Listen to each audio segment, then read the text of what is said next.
نحمدہ ونصلی علی رسول الکریم اما بعد فاعوذ باللہ من الشیطان الرجیم بسم اللہ الرحمن الرحیم۔ علم مکنون چینل پہ آپ سب کو خوش آمدید۔ آج جو ہم جس ٹاپک پہ ڈسکشن کرنے جا رہے ہیں وہ انتہائی اہم ہے اور زبان زد عام بھی بنا ہوا ہے۔ وہ یہ کہ اکثر لوگ جو ہیں وہ اس شش و پنج کا شکار رہتے ہیں کہ سورہ کہف جو ہے وہ کس بارے میں ہے۔ حدیث میں ملتا ہے کہ یہ دجال کے فتنے سے بچاتی ہے، لیکن اس میں دجال کا کہیں ذکر نہیں ہے۔ تو اس میں ایسا کیا ہے، اس میں کہ ہمیں کیا سبق سیکھنے کو ملتے ہیں، اور یہ صورت جو ہے وہ کیوں اتاری گئی، اس کا مقصد کیا تھا۔ تو میں نے جو ہے وہ اس امر کی جب ضرورت پیش آئی تو میں نے یہ فیصلہ کیا ہے کہ میں اس کو سیریز کی صورت میں جو ہے وہ لے کے چلوں گا، اور اس صورت میں جن چیزوں کو ڈسکس کیا گیا ہے ان کو پارٹس کی صورت میں لے کے چلوں گا تاکہ سمجھانے میں جو ہے وہ آسانی ہو۔ سورہ کہف جو ہے اس میں ہمیں 3 سے 4 بڑے اہم اور انتہائی دلچسپ جو ہیں وہ قصے سننے کو ملتے ہیں۔ اس میں پہلا قصہ جو ہے وہ بیسیکلی یہ جو یہودی تھے حضور پاک صلی اللہ علیہ وسلم کے دور میں، انہوں نے نبی پاک صلی اللہ علیہ وسلم کے علم و بصیرت کو اور ان کی نبوت کو چیلنج کرنے کے لیے کچھ سوال جو ہیں وہ تشخیص دیے تھے تاکہ وہ یہ جج کر سکیں کہ آیا یہ سچے نبی ہیں کہ نہیں، ان کی علمی قابلیت کیا ہے اور ان کی روحانی قابلیت کیا ہے۔ تو جو 3 سے 4 سوال انہوں نے نبی پاک صلی اللہ علیہ وسلم کے لیے تشخیص دیے، وہ کوئی معمولی سوال نہیں تھے، وہ ایسے ہی منہ اٹھا کے انہوں نے نہیں کیے تھے، بلکہ وہ سوال تھے جن کے بارے میں عوام کو کوئی علم نہیں تھا۔ ان کے ذہنوں میں کانوں تک قصے کہانیاں تو پہنچی ہوئی تھی، لیکن ان کی حقیقت ان کو معلوم نہیں تھی، اور خود یہودی بھی وہ اصل میں جو ہے وہ اس چیز سے لا علم تھے۔ اسی لیے وہ جو سوال انہوں نے چنے وہ ایسے چنے جس سے وہ خود بھی، کیونکہ یہودی بڑی ذہین قوم ہے، اور اللہ پاک نے ان کو سازشی کہا ہے قرآن میں کہ یہ تمہارے کھلے دشمن ہیں، اور یہ بڑی زبردست سازش کرنے والے لوگ ہیں۔ تو انہوں نے وہ سازش کی نبی پاک صلی اللہ علیہ وسلم کے خلاف، اور سوال جو ہیں وہ تشخیص دیے وہ یہ تھے کہ انہوں نے سب سے پہلا سوال یہ پوچھا کہ اصحاب کہف کون تھے۔ پھر دوسرا سوال انہوں نے یہ پوچھا کہ اس شخص کے بارے میں کیا خیال ہے جس نے مشرق سے مغرب تک کا سفر کیا۔ نام نہیں لیا، نام تو اللہ پاک نے قرآن میں بتایا کہ وہ شخص، وہ کن کے بارے میں یہودی سوال کر رہے ہیں۔ تیسرا سوال جو تھا وہ حضرت موسیٰ اور حضرت خضر کے قصے کے بارے میں تھا۔ حدیث میں کچھ جگہوں پہ آتا ہے کہ اس میں ایک اور سوال بھی کیا گیا، وہ تھا روح کے بارے میں کہ روح کیا ہے، کیونکہ یہ وہ سوال تھے جس سے خود یہودی بھی آشنا نہیں تھے۔ تو میں نے جو ہے وہ اس امر کی جب ضرورت پیش آئی تو فیصلہ یہ کیا کہ اس کو سیریز کی صورت میں، پارٹس کی صورت میں جو ہے وہ ڈسکس جو ہے وہ کروں گا۔ تو سب سے پہلے جو واقعہ ہمیں ملتا ہے وہ اصحاب کہف کا ملتا ہے، پیپل آف دا کیو، کہ وہ کون لوگ تھے اور یہ واقعہ کیوں پیش آیا، اور نبی پاک صلی اللہ علیہ وسلم کو یہ قصہ سنانے کا مقصد کیا تھا۔ یہ اللہ پاک نے یہ قصہ نبی پاک صلی اللہ علیہ وسلم کو کیوں سنایا، اس کی کیا وجہ تھی۔ تو سورہ کہف جب آغاز ہوتا ہے تو اللہ پاک سورہ کہف کے آغاز میں نبی پاک صلی اللہ علیہ وسلم کو تیسری، چوتھی یا پانچویں، چھٹی آیت میں آگے نبی پاک صلی اللہ علیہ وسلم سے اللہ پاک یہ سوال کرتے ہیں کہ آپ ان لوگوں کے لیے کیوں پریشان ہو رہے ہیں جو ایمان لانے والے نہیں ہیں۔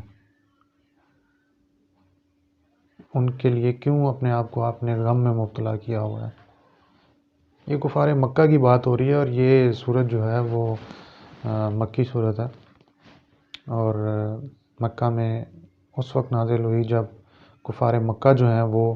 انتہائی ظلم و ستم جو ہے وہ ڈھا رہے تھے نبی پاک صلی اللہ علیہ وسلم کی ذات پر، ہر طرح سے ان کو تکلیف پہنچانے کی کوشش کر رہے تھے، لیکن پھر بھی نبی پاک صلی اللہ علیہ وسلم جو ہیں وہ کفار مکہ کے لیے پریشان تھے، صرف اس وجہ سے نہیں کہ وہ انہیں تکلیف پہنچا رہے تھے، بلکہ اس وجہ سے کہ جس چیز کی، جس اسلام کی، جس دین کی ترویج نبی پاک صلی اللہ علیہ وآلہ وسلم کفار کے لیے کر رہے ہیں، کہ ان کے لیے جو ہدایت کا راستہ ان کے لیے جو چنا ہے وہ اس کی طرف آ نہیں رہے تھے، اور اس وجہ سے جو حضور ہیں صلی اللہ علیہ وآلہ وسلم وہ بہت پریشان تھے اور غم میں مبتلا تھے، جس کے بعد اللہ پاک نے یہ آیت اتاری کہ آپ کیوں ان کے غم میں مبتلا ہو رہے ہیں، وہ تو ایمان لانے والے نہیں ہیں۔ اس کے بعد اللہ فرماتا ہے کہ آپ نے نہیں دیکھا اصحاب کہف کے بارے میں کہ وہ نوجوان جو غار میں جا کے چھپ گئے، اور ہم نے ان کو 300 سال اور کم و بیش 9 اوپر ان کو سلائی رکھا اور اس کے بعد زندہ کیا۔ تو یہ قصہ سنانے کا مقصد کیا تھا؟ یہ قصہ اصحاب کہف کا، کیونکہ اصحاب کہف کا قصہ تو عموماً سب لوگوں کو پتہ ہے کہ 7 نوجوان تھے، 6 نوجوان تھے اور 7واں ان کا کتا۔ تو یہ قصہ ساروں کو پتہ ہے کہ وہ نوجوان ایک غار میں چلے گئے، اور وہاں جا کے اللہ پاک نے ان پہ نیند طاری کر دی، اور 309 سال بعد جو ہے وہ انہیں زندہ کیا گیا، دوبارہ انہیں اٹھایا گیا نیند سے۔ تو اس قصے سنانے کا جو بیک گراؤنڈ ہے وہ مقصد یہ تھا، کیونکہ نبی پاک صلی اللہ علیہ وسلم کافی پریشان تھے اور انہیں سمجھ نہیں آ رہی تھی کہ وہ اب کیا لائے عمل اختیار کریں۔ تو یہ قصہ جب سنایا گیا تو نبی پاک صلی اللہ علیہ وسلم کو یہ اشارہ دیا گیا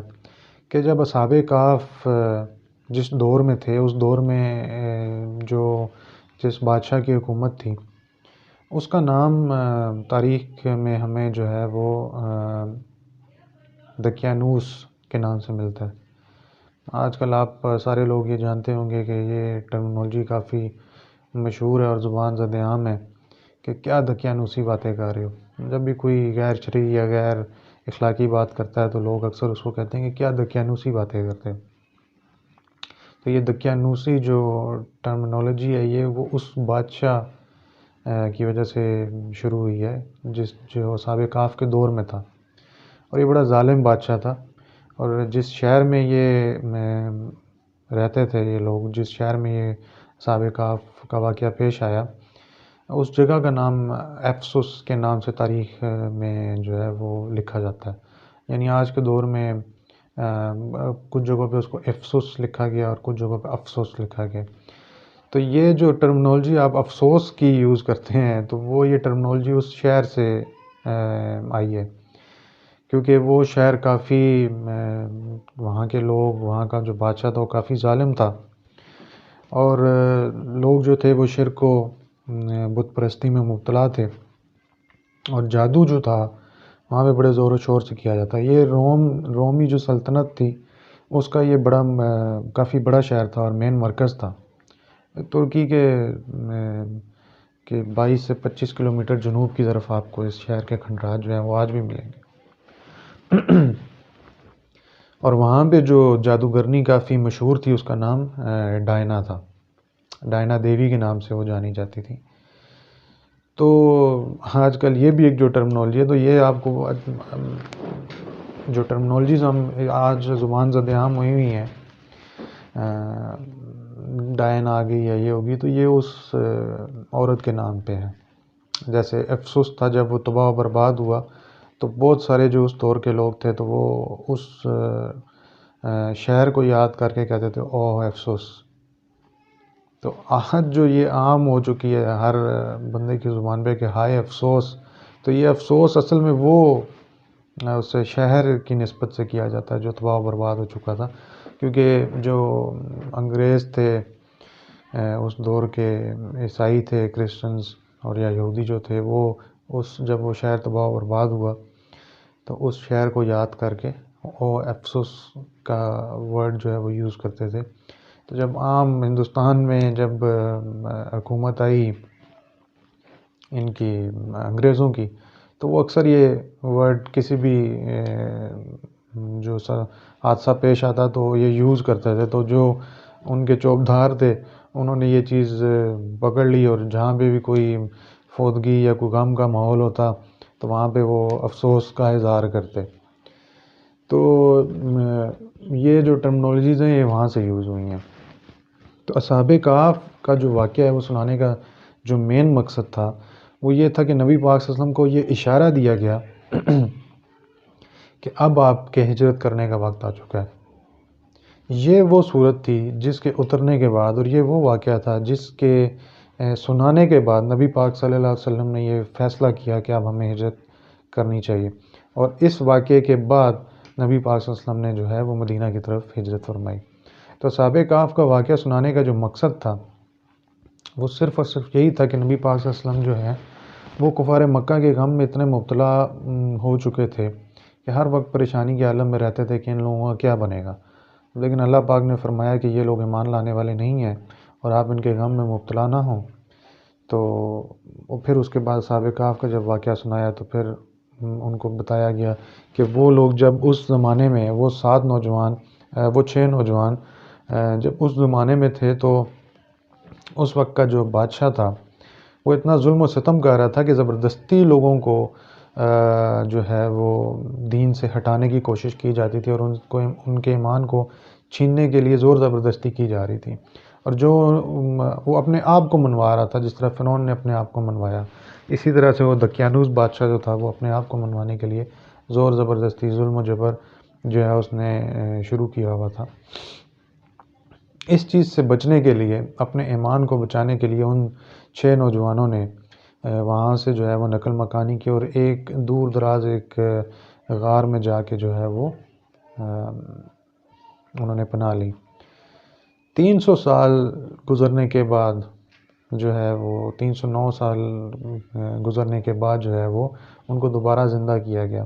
اور جب وہ زندہ کیا گیا اس وقت وہاں پہ اس وقت جس بادشاہ کی حکومت تھی، تاریخ میں اس کا نام تھیوڈوسیس کے نام سے ملتا ہے ہمیں.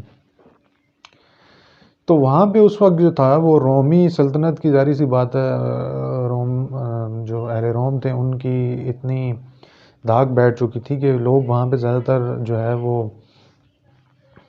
دوبارہ سے شرک میں اور بت پرستی میں مبتلا ہو چکے تھے. اور وہاں پہ اس ٹائم یہ ڈسکشن چل رہی تھی کہ آخرت پر بھی جو ہے وہ کیا آخرت جو ہے وہ قائم ہوگی یا نہیں ہوگی. تو یہ بحث چل رہی تھی کہ کیا مرنے کے بعد انسان زندہ ہوگا یا نہیں ہوگا، کیا آخرت قائم ہوگی یا نہیں ہوگی. تو یہ بحث چل ہی رہی تھی. تو جو وہ بادشاہ تھا وہ ایک اچھا بادشاہ تھا، تو وہ